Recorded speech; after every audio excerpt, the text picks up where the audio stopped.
په داسې وخت کې چې هیڅوک هم بې جانانه نه وو، په داسې وخت کې منصوره شاعري مې وکړه. سلامونه، نیکې هیلې، احترامات مې ومنئ ملګرو. شمس شینواری یم او د خپل همکار دانش اپریدي سره موجود یم د ادبي پاڼو یو نوي مرکې سره. دا وخت په کراچۍ کې مې شته یو ښایسته شاعر خواجه انجم امازی صاحب را سره ناست دی. هرکلی درته وایو مشره خپل تعارف او پېژندګلو را سره وکړئ. ژوند مو څنګه تېرېږي؟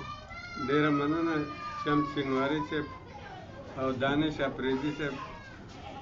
زما نوم خواجه محمد خان دی او قلمي نوم مې چې دی شاعرانه خواجه انجم امازی دی. انجم مې تخلص، امازی د علاقې نوم دی. نو زمونږ د بیکورډ ایریا د مونږ وایو چېرې د دې علاقې نوم پکې هسې کوم زمونږ یوسفزی دی. کوم یوسفزی د شاعرۍ طرف ته څنګه مایله شوئ؟ د شاعرۍ جراثیم کله تاسو ته پته ولګېده چې تاسو خو شعر لیکلی شئ؟ داسې څه درته یاد دي؟ شمس بھائی اصل کې شاعري دا لکه وایي دغه د یا الله کې دین یا پیدایشي جرثومه ده که نه، الهام. خو لکه زمونږ په کلي کې الحمدلله هغه ټایم کې یو درجن شاعران وو. نو زمونږ ورسره ناسته پاسته، حالانکې زه د 12-13 کاله وم پرایمري کلاسونو کې، نو زمونږ ورسره ذوق پیدا شو. دا خو بیا هغه مثال دلته جوړېږي چې خربوزې کو دیکھ کے رنګ پکړ ته. دا خو اسانه شو که موږ شاعرانو سره کینو نو موږ به هم شاعران شو. بالکل، چې کوم ماحول وي نو هغه که مولانو سره کېناستي ملا به درنه جوړ شي. ډېره زیاته مننه غواړو چې انجم صاحب موږ سره یو کلام شریک کړي، د پښتو یو تازه کلام سره شریک کړي، بیا به مخ ته وړاندې شو. چې په نشه کې انسان کله په ځان پوهېږي، چې په نشه کې انسان کله په ځان پوهېږي، په فلسفه د ستړي ژوند چېرته نادان پوهېږي. چې په نشه کې انسان کله په ځان پوهېږي، په فلسفه د ستړي ژوند چېرته نادان پوهېږي. نو زمونږ اوقات څه دي په دې باندې مونږ ښه پوهېږو. زمونږ اوقات څه دي په دې باندې مونږ ښه پوهېږو. په نرتوب هر چاته معلومه ده نران پوهېږي.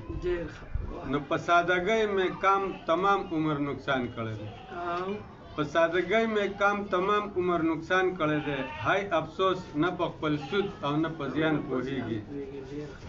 نو زه څه پیر نه یم چې پیریان به ترېنه وباسم، زه څه پیر نه یم چې پیریان به ترېنه وباسم. په دم درود او تعویذونو ملایان پوهېږي. نو تا ته به دا خواجه انجم ساده پاده ښکارېږي، تا ته به دا خواجه انجم ساده پاده ښکارېږي. کمکل نه دی په هر څه باندې جانان پوهېږي. ډېره مننه ملګرو. دا خواجه انجم صاحب فعله کلام یقیناً په کلام کې هغه رنګینې پلوشې جوت ښکاري. تاسو ذکر وکړو انجم صاحب چې تاسو د اردو شاعرۍ هم دغه کړي. څه ضرورت و چې تاسو اردو کوله، پښتو دپاره مینه کافي نه وه؟ نو اصل کې زما و شاعرۍ سره لکه شوق لګاو بنیادي د بچپن نه. کراچۍ ته چې راغلو نو د پښتو چا سره څه دغه نه وه، لکه رابطه نه وه، پته هم نه وه چې شاعران شته. حالانکې 300-400 شاعران دي د خیره په کراچۍ ښار کې د پښتو. نو چې څو پورې چا سره دغه نه شوی رابطه نو د اردو مې کوله. بیا چې رابطې شروع شو، رحمان بنیري صاحب نن سبا په امریکا کې ناست دی، هغه بیا دغه کې هم راغلی و، د خیبر ټي وي کې دغه وه لکه د کراچۍ سیند دغه وه لکه چیف و. نو د هغوی سره پهله ملاقات وشو، بیا نورو شاعرانو سره. نو اوس خو الحمدلله لکه ټولو ادبي محفلونو سره. پښتو شاعرۍ دپاره څه استاد بیا تاسو ته ضرورت و یا اسانه وه چې تاسو پښتو شاعري وکړئ؟ نه، لکه دی کې د استاد ضرورت نه، یعنې دا چې داسې دی چې یو موږ سره په ما اخبار کې هم کتاب لیکل، لکه کتابنګار هم د اردو یو اخبار. نو هغې کې یو جینۍ وه ما ته ویل چېره ما نه 100 روپۍ اخله، ما له غزل لیکاو. هغه ټایم 100 روپۍ ډېر شی و لکه. نو ما وی چېره دا لکه داسې شی نه دی چې مطلب ته وایي ما ته ښایه چل. ما د دې دا لکه الله کې دی نه، لکه دا قدرتي دغه پتا دی چې چاله یې ورکړي. نو دې کې لکه د چا دغه نشته. نو ما ویم دا کار نه کوم. لکه خواجه انجم صاحب دا راته ووایي چې شاعرۍ کې خو ادب کې خو ډېر صنفونه دي، غزل دی، رباعي ده، چاربیته دي، ټپې دي. د پښتو خپل چې کوم کلتوري دی هغه سم زیات لیکلي په کم سنه باندې زیات کار کړی نو زما خپل شمس لکه غزل طرف ته دیان زیات دی او غزل مې خوښ هم دی. څه وجه د زیات شاعران غزل باندې کار کوي دا آسان وي؟ بس دا د نورو نه آسان وي. صحیح. که موږ زیاتره غزل ته پرمختګ ورکړو دا زموږ نور صنفونه به ورک نه شي؟ نو کوي شاعران لکه موږ هم خو دا ده چې لکه دې طرف ته ټول غزل باندې زیات رجحان. مشره پښتو کې څومره غزلې لیکلي کتاب لرئ کتاب طرف ته توجه جوړوئ؟ کتاب تقریبا مکمل دی. تقریبا 150 غزلې لکه ما سره تیارې دي. زیاتره شاعران خپل کلام ځان سره وساتي بیا په آخري عمر کې هم هغه ته مکملان نه شي. څه مسلې دي ستاسو ستونزې دي شاعرانو ته چې هغوی کتابونه نه چاپ کوي؟ نو زما په خیر دغه مسله نشته لکه ستاسو د یار دوست په تعاون سره چاپ کولی چې تاسو ته ما وایي چې سینیر شاعرانو ما ته وایي زندګۍ کې یو کتاب خو معیاري کتاب. نو زما دا اراده ده چې که خیر یو به د اردو چاپ کړم یو د پښتو بس. ډېره مننه. خواجه انجم صاحب راځو بل کلام طرف ته. ستاسو دا خوندورې خبرې به جاري وي یو کلام را سره بل شریک کړئ.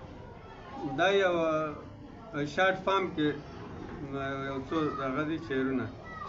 که محبت کې انتها مې وکړه که محبت کې انتها مې وکړه ولې اشنا غټه ګناه مې وکړه نو خوشحالي ما په خپله غم بدل کړه خوشحالي ما په خپله غم بدل کړه د خسارې ډکه سودا مې وکړه په تلو راتلو مینه زیاتېږي ځکه په تلو راتلو مینه زیاتېږي ځکه د تلو راتلو لږه تابیا مې وکړه نو زما د لاسو کرښې سمې نه دي زما د لاسو کرښې سمې نه دي جړه مې ښه وکړه بلا مې وکړه نو د دنیاګۍ عمر ډېر مختصر دی د دنیاګۍ عمر ډېر مختصر دی انجمه 2 ورځې خندا مې وکړه. 2 ورځې خندا مې وکړه. ډېره زیاته مننه ملګرو دا خواجه انجم صاحب ښایسته کلامونه تاسو ته مخ په وړاندې راځي. خواجه انجم صاحب کراچۍ کې څومره شاعران به وي او داسې ټولنو سره تاسو ناسته کېږي یا کوئ؟ نو الحمدلله تقریبا ټولو شاعرانو سره به ملاقات شوی وي او تقریبا 8 ادبي تنظیمونه دي چې تاسو ترې آګاه یې. نو 2-3 تنظیمونو سره لکه موږ جوړاوي او مشاعرو له میاشت کې یو مشاعرې کوشش کوو چې هغې سره مشاعره کې هم شرکت وکړو هغې سره ملاقات وکړو. ډېره ښه خبره ده ناسته وشي. خواجه انجم صاحب شاعري زړه شاعري او نوې شاعري بیا زوړ دور او نوې د سوشل میډیا دور څه فرق لرئ؟ ادب زموږ مخ په وړاندې ځي او وروسته ځي. نو زه خو هم چې سوشل میډیا چې کوم دور دی نو لکه دا ډېر ښه دور دی مطلب دې کې خپل اظهار لکه ازادۍ سره کېږي او پوره دنیا ته رسېږي. صحیح. نوي نسل نه مطمئن پښتو ادب کې چېرته ګورئ زلمي شاعران یا نوي شاعران راځي یا به زړو شاعرانو ته شاعري پاتې ده؟ نه یاره راځي لکه هسې خو موږ وایو چې ادب به لکه بې ادبه پاتې شي یا یتیم خو لکه نوي نسل کې دغه شته جراثیم شته. صحیح. ډېره زیاته مننه. غواړو چې خواجه انجم صاحب یو بل کلام را سره شریک کړئ او ما اورېدلي چې تاسو داسې طنز و مزاح کلامونه هم لیکئ که یو مزاحیه کلام شعر کړی شي ډېر خوند به وکړي. لکشې پورې مې یو څو اشعار جوړ کړي دي هغه در سره وایم مزاح. دې سره منمه چې اوچته د شمله زما دې سره منمه چې اوچته د شمله زما ښکلې د رکشه زما ښکلې د رکشه زما نو اشنا وختي راته تیاره وي ده اشنا وختي راته تیاره وي ده چې مولا بانګ وای په لاره وي ده نو بهر دا ټوله شپه د ښاره وي ده نو خیال به یې ساتمه دا د تا سره واده زما ښکلې د رکشه زما ښکلې د رکشه زما نو ځان یې نیولی د سور اور ته که نه ځان یې نیولی د سور اور ته که نه غوږ اډوږدي د چا شور ته که نه په نیمه شپه راځي خپل کور ته که نه نو په مینه مینه چلولی دي نشه زما ښکلې د رکشه زما ښکلې د رکشه زما نو ښه په سپیډ کې ځي جانانه منه ښه په سپیډ کې ځي جانانه منه دروغ بالکل نه دي ای ځوانه منه نو مخې ته اوځي د هر چا نه منه نو ټوپۍ په سر خو د دې وجې د کږه زما ښکلې د رکشه زما ښکلې د رکشه نو داسې یو کس تاسو لیدل چېرته داسې یو کس تاسو لیدل چېرته په خوږ آواز باندې ویل چېرته خواجه انجم غزل لیکل چېرته نو د دې په وجه زندګۍ کې د مزه زما ښکلې د رکشه زما ښکلې د رکشه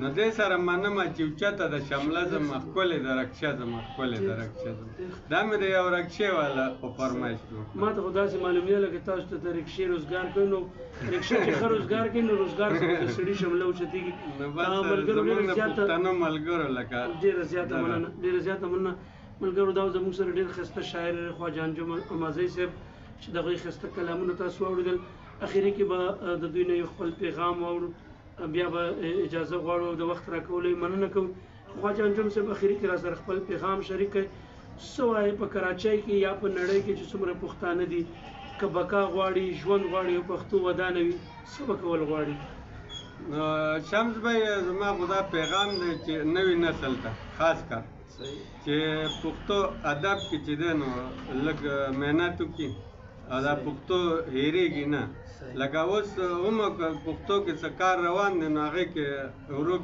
تهجې چې کوم دي لکه د پښتو چې کوم الفاظ دي نو هغه موږ له نه راځي لکه په خپله زه لکه املا ډېره ګرانه ده د پښتو ژبه خو لکه هر کار مطلب کېږي چې پکې دغه ساتې که نه دلچسپي ساتې نو هېڅ شی هم ګران نه دی او زه وایم چې یعنې ټول پښتانه یو شي او ادب طرف ته راټول شي لکه ادب له وخت ورکړي او دا پښتو لکه دا ډېره زړه ژبه ده په 5.5 کروڑ دغه وشو که نه چې لکه د دې دغه کېږي امیر کروڑ صاحب لکه د دې دغه کړی و لکه د شاعرۍ ابتدا نو په مخه روانه ده خو موږ چې د دې دغه لږ تېز شي دا سپیډ نو ډېره به ښایي لکه ډېره زیاته مننه ملګرو ښایسته پیغام تاسو واورېدو چې پښتو ژبې دپاره کار پکار دی بیا ادب دپاره د پښتو دغه اتفاق پکار دی ځکه